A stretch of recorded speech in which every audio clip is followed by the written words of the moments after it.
So in my role here at Lenovo, what I do is really help to develop the offerings and help organizations to adopt emerging technologies. The difficulty in getting past pilot to full-scale deployment effectively is something that feels very real right now for a lot of enterprises. Every company, every CIO is thinking about whether they have the right infrastructure to adopt generative AI, what it means to have, silicon-based employees and not just carbon-based employees. With all the hype around the big AI acquisitions and the talent hires and the poaching, et cetera, it still comes down to the same principle.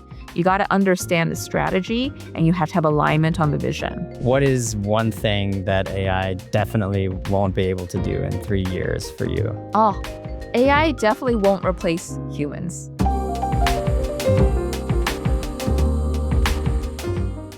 Thanks for listening to another episode of The Chief AI Officer. Today, I'm really excited to bring you Linda Yao, who is the VP and General Manager of Hybrid Cloud and AI Solutions at Lenovo. Linda, thanks so much for coming on the show. Thanks for having me, Ben. It's great to be here. Yeah, I'm excited to get to our conversation. We caught up a little bit before the show. I found out you used to be on the same train as I was back in Brooklyn on the J. But you've come a long way since then. Lenovo, obviously, very large company. But can you give our listeners a bit of background on yourself and how you got to your current role? Absolutely. So I've now flown to the other coast. I'm in California now in the Bay Area, where it's lovely. Welcome to visit anytime. In my role at Lenovo, Lenovo is a Fortune 200 technology company serving global enterprises and small and medium businesses and consumers in over 180 markets. So in my role here at Lenovo, what I do is really help to develop the offerings and help organizations to adopt emerging technologies, whether that is, hybrid cloud, and lately, whether that is AI, Gen AI, or agentic AI. Yeah, there's so much I'm sure you see overseeing hybrid cloud and AI. We've been through multiple waves of cloud and AI by this point. What are some of the lessons that you've learned along on the way? I've been pretty fortunate in my career to have seen several waves of AI hitting the enterprise. I'm probably dating myself now, but the first wave back in the 2000s was all about big data being accessible at that time to, for example, high-frequency traders in the financial industry. So that was really around having the computational power for the very first time to process all this data at, millisecond, nanosecond, microsecond type of speeds, and using that in a real business context. So that was very exciting, and we saw a lot of activity there. In the news, in media, that was around the time of Flash Boys and all of that type of press. Then I think fast forward 10 years, I was actually working at Boeing in the aviation industry, and I was fortunate to be part of the real wave of kind of machine learning and data science finding its way into the corporate world. This was around the time when it seemed every company was starting a data science team. All of these machine learning and data science master's programs were being developed because there was a real understanding now with the compute power being more available and the data being able to be processed, in that type of volume, what machine learning and data science could bring, again, to the enterprise beyond just analytics, regular business intelligence, that type of thing. So that was very exciting. Being at Boeing, which is a technology company in itself, adopting this kind of technology was also very eye-opening because it was the first time we could really take a look at the insights that all this data, all this very unique data coming off of the airplanes, coming off of the space program, what it could, do for our maintenance systems, what it could do for our navigation systems, et cetera. So that was kind of the second wave that I saw of enterprise AI. Again, getting a little bit wider in scope, becoming a little bit more applicable to more and more industries. And then finally, fast forward to about 3 years ago, like ChatGPT hits the world by storm. I think this wave is so interesting and so different because now AI has hit everything. It's not just enterprises of a certain size. It's not just organizations that have a certain type of data. It's not just companies that are technology oriented. Now, every end user like you and me is on the conversational AI train. Every company, every CIO is thinking about whether they have the right infrastructure to adopt generative AI. Some companies are even at the leading edge of implementing agentic AI and thinking to what it means to have, silicon-based employees and not just carbon-based employees. So it's evolving very quickly. One of the most exciting waves of enterprise AI that I've seen thus far, and I can't wait to see how it unfolds. Yeah, it is a very exciting time, to your point, a very different time compared to those previous waves. I love that historical context, and it also sounds like seeing that across very different industries is so interesting as well, right? Like from that high frequency trading to I have a lot of people come on this show that talk about manufacturing like Boeing and all of the sensor data and the, predictive maintenance and all these use cases that AI enables or at more traditional ML. But today, what's on everyone's mind is Gen AI and agentic AI, to your point. I think we're seeing so many companies carefully, larger companies very carefully treading into the waters because there's enormous potential, such a democratizing potential in terms of use cases, but also a lot of risks when it comes to data governance, to being responsible, ultimately to accuracy when you're building agentic systems on top of LLMs. From your view across those different industries, what are some of the key differences in adoption or that you've seen? Like, are some much more willing to embrace different types of AI? Is everyone just trying to figure it out? What's been your experience so far? One of the things that surprised me a little bit about enterprise AI recently is how this wave, part of the reason it's become much more widespread and democratized is because there's a level of FOMO. There's a level of FOMO even at the enterprise level. And so the speed of adoption really stands out because this is on the mind of every CIO, every CEO, every board member. If you're not using AI, if it's not generative, and now if you're not exploring agentic, you might fall behind, right? Your business model might get cannibalized. So while we see organizations moving faster, to your point, they're also hitting friction at different points in time. We do an annual global CIO report.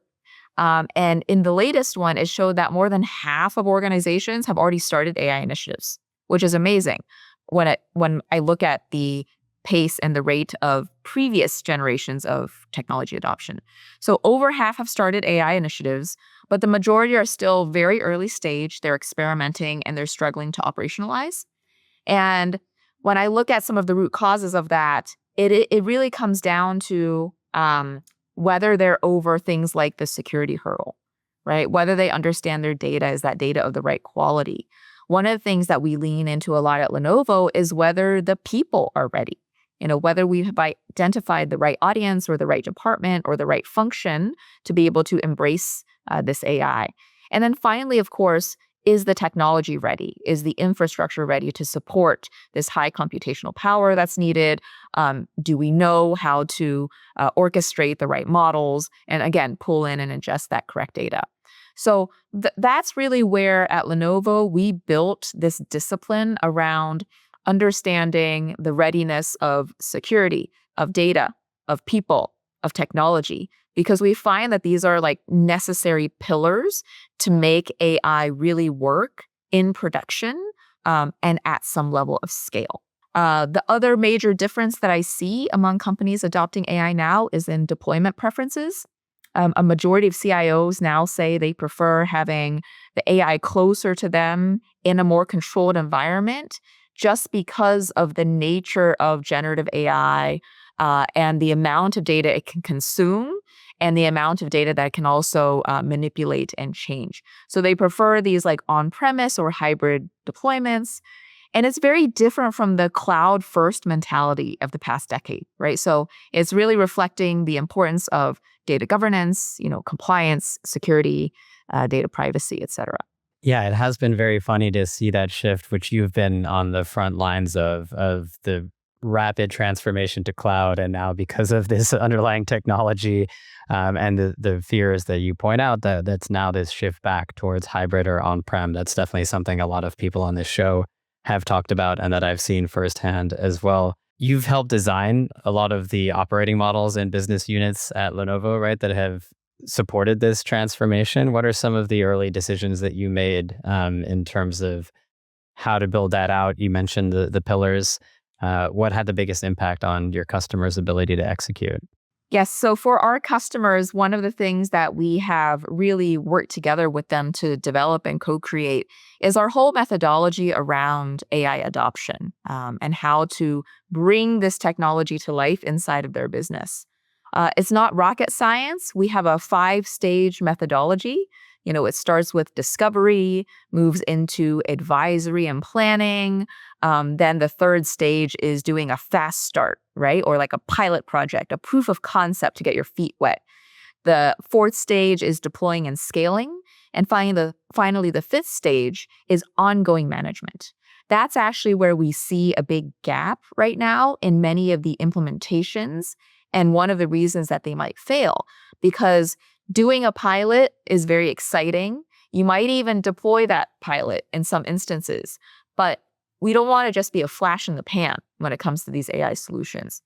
It is really about how effectively we do kind of ongoing monitoring of drift, right? Understanding how these agents are evolving, updating models, and continuing to tweak and fine tune and even compare what models are the most appropriate for that AI solution.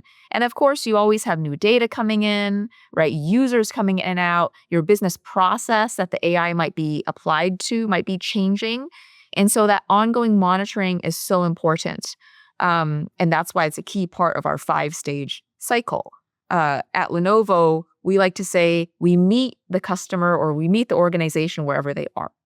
Some organizations might be in the early stages of exploring and scoping. Some organizations might be ready to do that fast start pilot.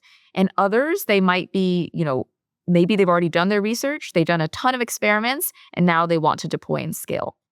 I think the important part for us is we believe that if you go through this whole process thoughtfully, you set that strategy up front, and you've really done the research and experimentation to know which use cases are going to work for your organization and for the level of readiness of your people and technology, then that can be very successful. And that's what we want to help people to do with all of the lessons that we've learned and all of the successes as well as the scars that we've had in our many deployments. Successes and scars feels very real. There's that study that came out not so recently anymore from MIT about, 95% of pilots failing to go to full scale deployment. I think I've seen some very credible people point out some of the flaws in how that, data, how that study was structured and things like that. But I think that idea of POC purgatory and like the difficulty in getting past pilot to full scale deployment effectively is something that feels very real right now for a lot of enterprises. So seeing that framework is helpful. I'd love to dig into, you mentioned monitoring. I think evaluation is something that's on a lot of people's minds right now. How do we set up evaluations for probabilistic systems? How do we improve them over time, fine tune the models, to your point? Maybe let's start there. What are some of the lessons you've learned as you've built out those programs with your customers? One of the things that's on my mind today, just because this is, fresh in the news this month, is that models are really just part of the equation. They're part of the equation. A lot of the rest of the success of AI and AI projects comes from the quality of your data, where it's coming from, whether your infrastructure is providing the right support, the right latency, the right reliability, and whether you've identified the right business scenario. That last mile of differentiation in models might make a difference to some part of the population, but I think for the majority of us, the majority of the big models out there are actually quite sufficient. And then the news that just came out this month was thinking machines, right, coming out with their first application around Tinker, really democratizing the fine tuning of large models as well. So I haven't had time to like fully tinker with Tinker yet, but I'm eager to see the answers to this question, a quarter from now or a few months from now, before and after this new concept of putting fine tuning into the hands of every individual end user as well. Yes, that's going to be a very interesting shift. But you make a great point about the other elements that are part of that equation. A lot of people that come on this show talk to the business case, right? Finding the right use cases, building frameworks to make sure that you're prioritizing the right ones that are strategically aligned with where the company is going and where, the C-suite really wants to go, because otherwise it's hard to get their buy-in for certain things to move into full deployment. But even to your earlier point about the humans, right? You shouldn't forget the humans in this process. They are core to it. Um, but as budgets increase, as there's more appetite for this, as the FOMO increases when things, everyone is doing something in this space, what are the people that are getting ROI right, that are choosing the right use cases? What are they doing differently than other people?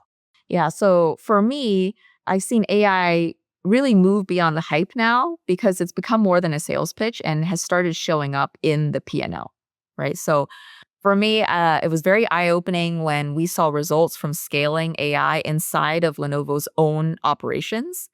And it's an approach that we take with all technology that we provide, right? We really dog food in-house, we eat our own cooking, again, figure out those successes and scars, and then bring it out to market.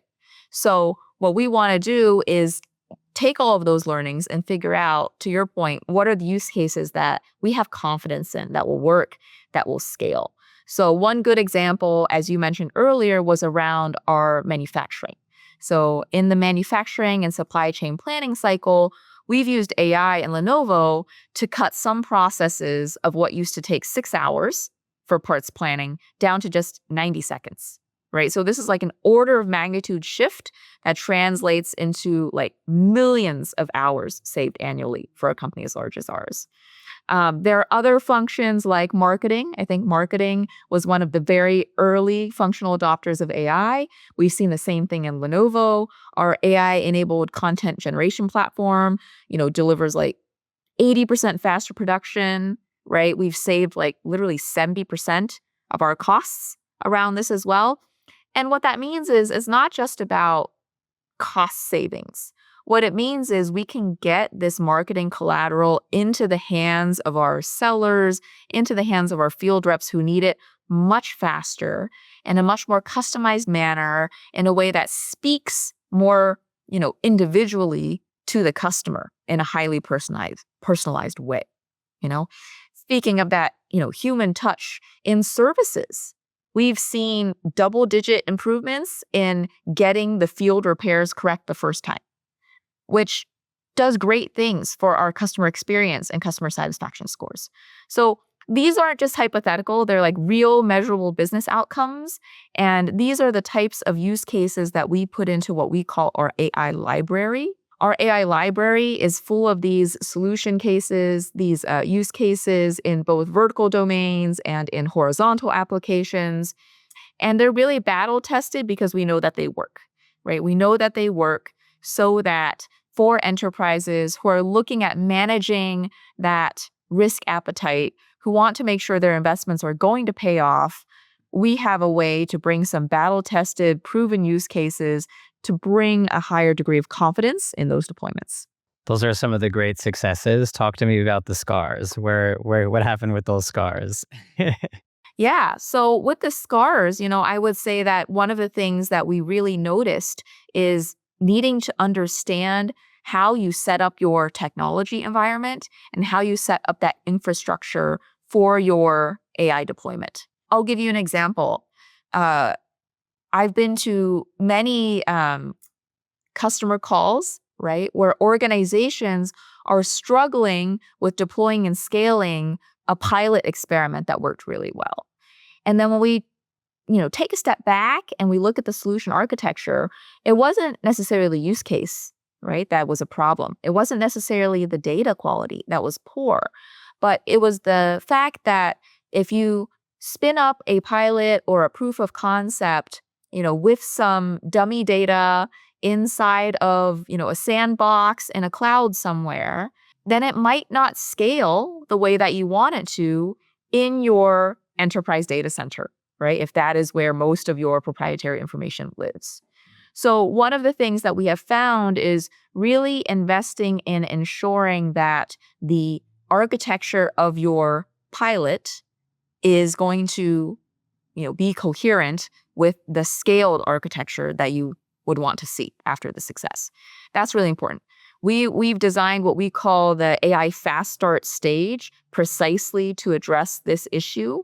The fast start stage is about proving out, yes, the use case, of course, and yes, ensuring that we know the data parameters, but also proving out that full technology stack, that it works the way that it would want to in both this pilot instance and in the scale deployment. Yeah, a very, very important lesson learned from many projects, I'm sure.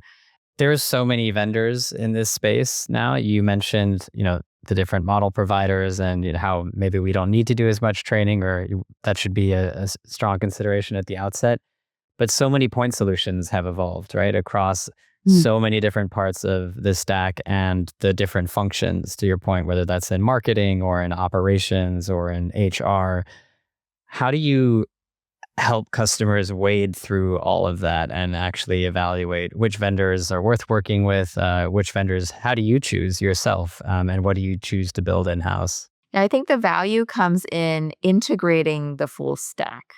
Um, what we do in Lenovo is really around our philosophy of building, leveraging, and partnering. Our belief is the best value comes in a total solution when we've been very thoughtful about the key components of that solution and whether that technology is best procured from the ecosystem, because there are, specific specializations, right, where we really want the best experts who spend, you know, all of their time focused on that particular problem versus other parts of other components of the solution where it makes more sense to build with someone like Lenovo who has the scale, who has the capacity to be able to do things at scale quickly, reliably, and in a more robust manner.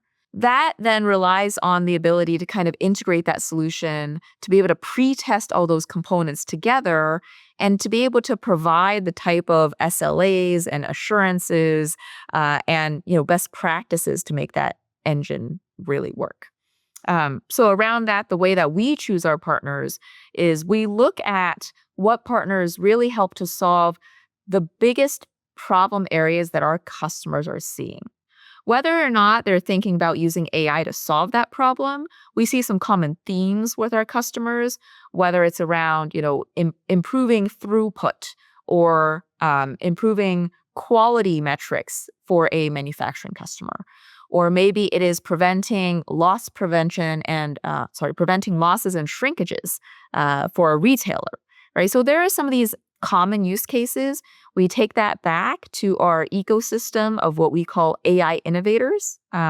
We take that back to our ecosystem and we really kind of explore which vendors or which companies are doing this quite well, in this particular market that fits in with the technology infrastructure paradigm of those locations as well.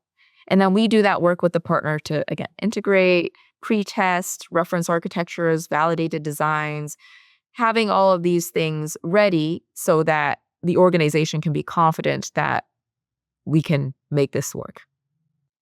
So I feel like starting with a very use case focused approach and then but putting it through the full test of, can this be fully integrated into the stack? Can it actually deliver? As you probably get so much insight into these use cases across all these customers and your own internally, are there some that consistently come up that might flop? And are there others that are maybe underestimated and then over deliver? I mean, I would love to talk about one that we're working on now at Lenovo that is kind of on the horizon. Um, I'd love to see kind of truly powerful enterprise planning agents. And that's something that we're working on. like AI that doesn't just respond to tasks, but like actively manages your work, your life, your wellness, your resources. You can imagine being able to even bring your personal persona into a work setting, right? That is something that Lenovo believes strongly in, the intersection of personal AI as well as enterprise AI.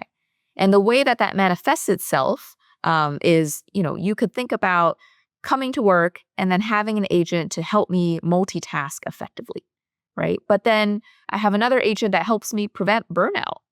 A third agent might give me a great, digital employee experience with my technology and my software suite. So something that a suite of agents that keeps me coming to work, showing up at my best, helps me bring my personal persona into a work environment, and really adjusts my temperature, I guess, for health and performance. You can think of examples like if a team's been working late all week, it might shift some deadlines or try to look at navigating some workloads. If activity levels are low, people are looking fatigued, it proposes walking meetings instead of, conference room meetings. Those types of little tweaks and nudges, I think, can make a big difference in overall employee workforce productivity.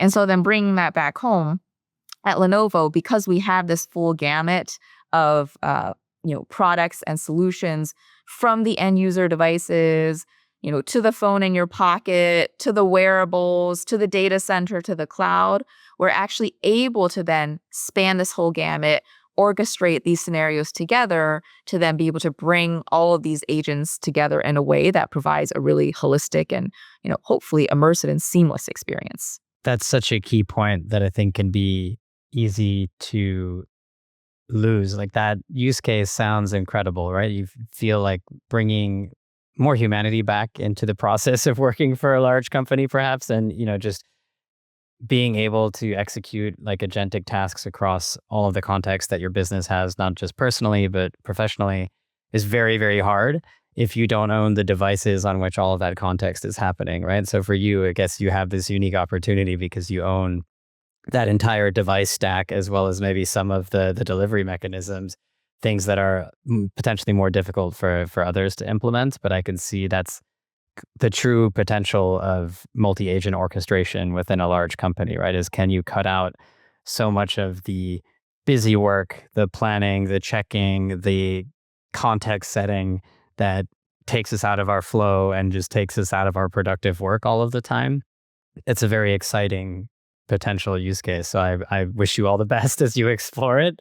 Um, you've also been on a ton of acquisitions, across, I think, at Lenovo as well, but at IBM and Boeing too.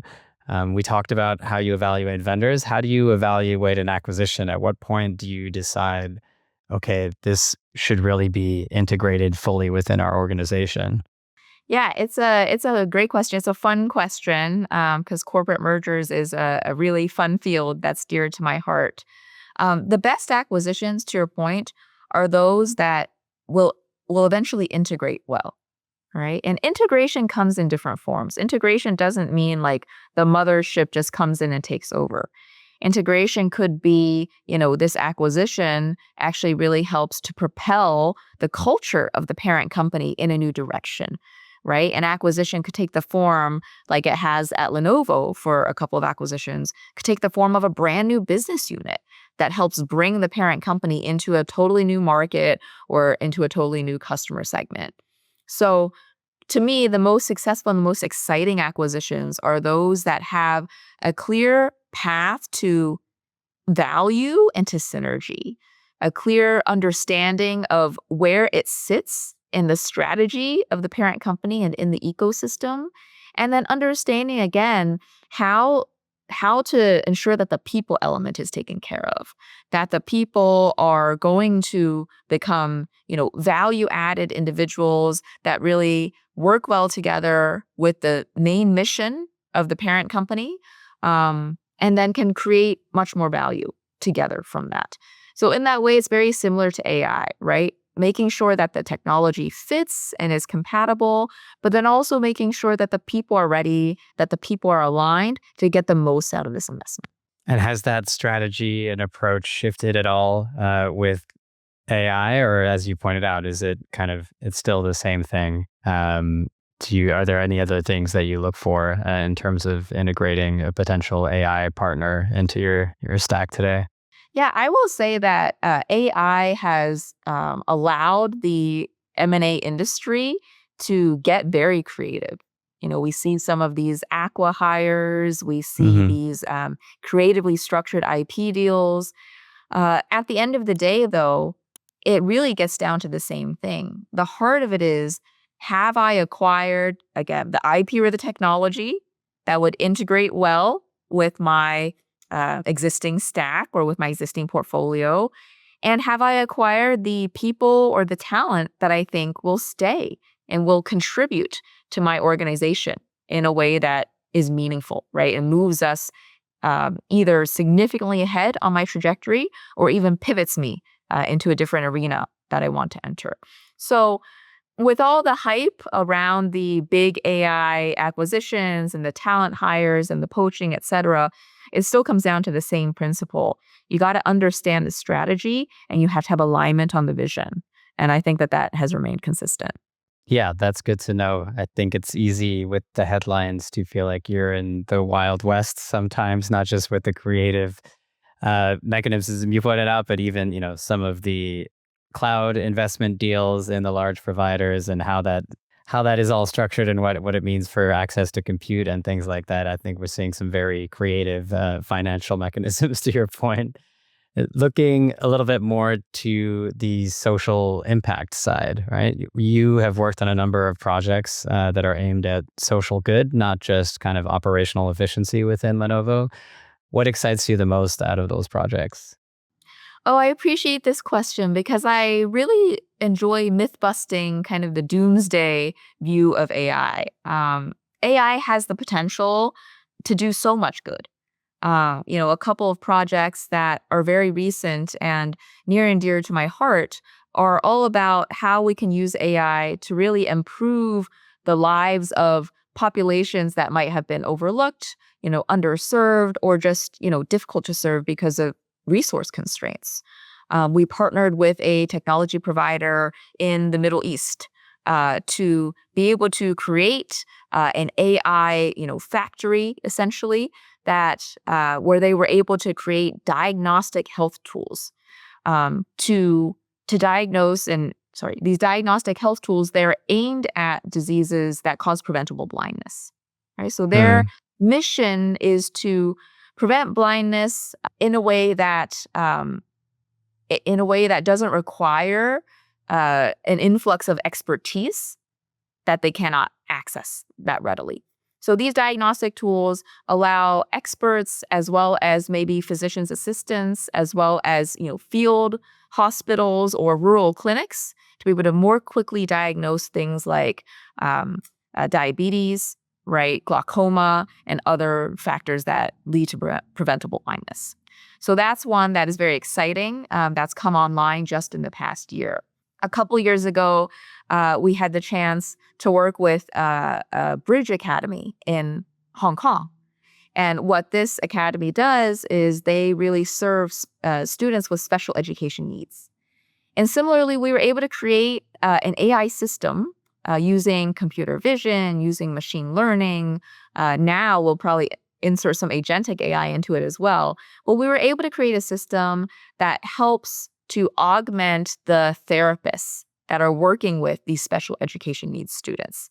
And because of the intelligence that was built into the system, even students who are in training to be these therapists can also provide a similar level of care, right? So that really allows the bottleneck to no longer be how many certified and fully certified therapists do we have per student. Yeah, those are great examples. I recently had Bilal Mateen on the show, who is the chief AI officer at Path Foundation, and who mentioned also some great use cases like that in terms of diagnostics tools for frontline workers that that don't have the same access to expertise. And I think healthcare is one of the biggest areas where there's potentially so much to gain from the implementation of AI if it's done thoughtfully and responsibly. How do you balance those different priorities for yourself at Lenovo between the kind of very commercially relevant like work and the more potentially mission driven work? Oh, for us, it's not a trade-off, right? Hmm. It's really core in Lenovo's DNA to also serve the communities in which we work. Um, One of the benefits of being a Fortune 200 technology company is that we're big enough and have enough resources to be able to do that. Many of these innovations that we do out in the field that have this ability to provide social good, it also allows us to hone our own technologies, hone our techniques, and really explore use cases that can then be applied into other industries as well. So, this is something that I see as very complementary, very synergistic with the commercial mission, and it doesn't need to be, decoupled. Even in the examples that I mentioned earlier, the computer vision technology that we developed for Bridge Academy, that's technology that we can take to video analytics, right, for the media and entertainment industry. That's technology that we could take to manufacturing for certain types of quality inspection when it's around, object identification, etc. The solution that we built for the hospitals in the Middle East, that really relied on our ability to be able to put together an AI factory to be able to develop and deliver those AI diagnostic tools quickly and to distribute them quickly. And that's something that can be applied, again, to many different areas. Yeah, the potential for crossover applications or just various, building that expertise and being able to deploy it in somewhere else is so large. Looking ahead a little bit, what for you is the real transformative potential beyond, you mentioned some really great social impact use cases. You've talked about productivity and kind of bottom line use cases. Is there anything that goes even beyond that we don't talk about enough? Yeah, I think one of the most overlooked opportunities right now is the intersection of AI and sustainability. You know, I know it sounds kind of far fetched to say we got to think about saving the planet, but this is one of the areas where, we're all focused in the near term on models and applications and, commercialization, but we're also maybe underestimating the infrastructure side of the equation. Earlier, you mentioned some of the cloud providers are investing a lot of resources, of money, of time and effort into securing the resources that are going to be necessary to power these huge systems, right? To be able to process all this data, to be able to serve up all these use cases. So, one of the things I think is very overlooked is how can we scale AI responsibly, right? When the GPU demand and the energy consumption and the cooling requirements are skyrocketing. So, at Lenovo, we're looking at addressing this massive demand for GPUs in a more sustainable way. We do have cutting edge liquid cooling technologies. We were some of the first people on the planet, right, to really deploy these technologies en masse. And we continue to look at how to use AI for sustainability purposes and to use AI kind of in a more sustainable way. That's a very good point. We talk about the cost sometimes of AI in terms of sustainability. And I know that the compute efficiencies have obviously gotten much better. The amount of water per token, for example, across the main providers has gotten better.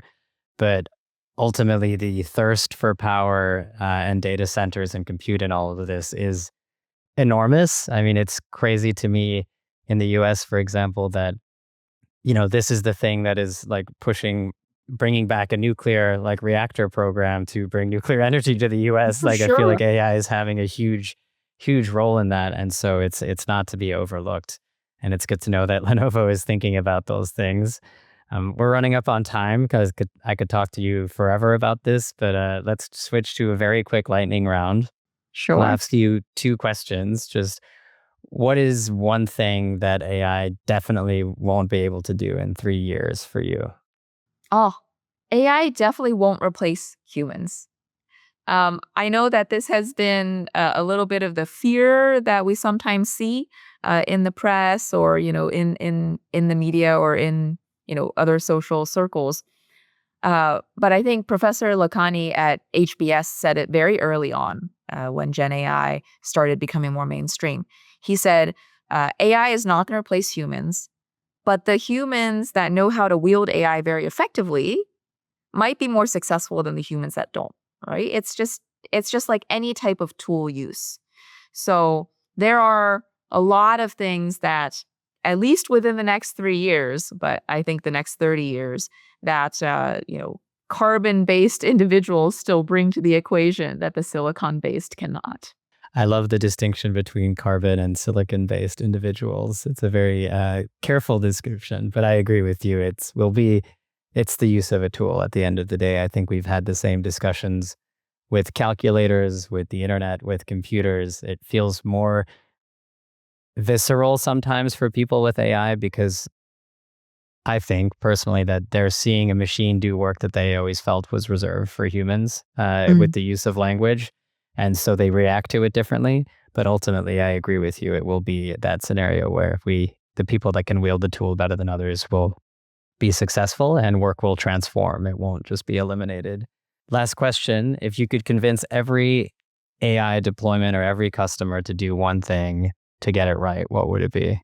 I think that it would be really cool if every AI deployment could say upfront or convey upfront what its goal is, what the objective is of this AI use case. And I think that's important because even when we design AI use cases, we're very careful when we work with customers or even internally to understand whether the objective is to, automate a task, right? Or augment someone doing that task, or to create an entire new workflow that can be done in an agentic manner. That's just one example of understanding what the end goal is. So then we can measure whether we were successful or not in this use case, in this deployment. You can imagine that this really also helps with the human side of the adoption because we're very clear up front on what the AI is there to do. It helps with the ROI side of the equation because we have a hypothesis or a target up front. We might see some beneficial side effects, right? We might see the AI go do something really well that we didn't anticipate, but it's still helpful to be able to measure the core hypothesis of whether the AI achieved the aim that we wanted it to achieve. And even when it's machine-to-machine AI, it's also helpful to have the AI state up front what it's meant to do, because then the machines can also put in the right guardrails, right? Make sure that the intersection or the integration point is done in a manner in which we intend. So that's what I wish every AI use case for every AI deployment would do. Just be very transparent and clear upfront on what it's meant to do. I love that because there's often talk, especially on the show, of being clear about the goal, what the ROI case is, what the business case is, but even simpler than that framework of automate, augment, or transform. I'm paraphrasing here, but that's a beautiful framework to think about really what are we doing here and how do we frame all of that for both the business, but also the humans that are going to be implementing this. Linda, that's all we have time for today, but thank you so much for coming on the show. If people want to learn more about you and follow your work, where should they go? Find me on LinkedIn. I often share updates, reflections on AI, on cloud, on life. So I'd love to meet you there. Okay, well, that was Linda Yao. Go find her on LinkedIn. The VP and GM of Hybrid Cloud and AI Solutions at Lenovo. Linda, thank you so much for chatting with me today. Thank you, Ben.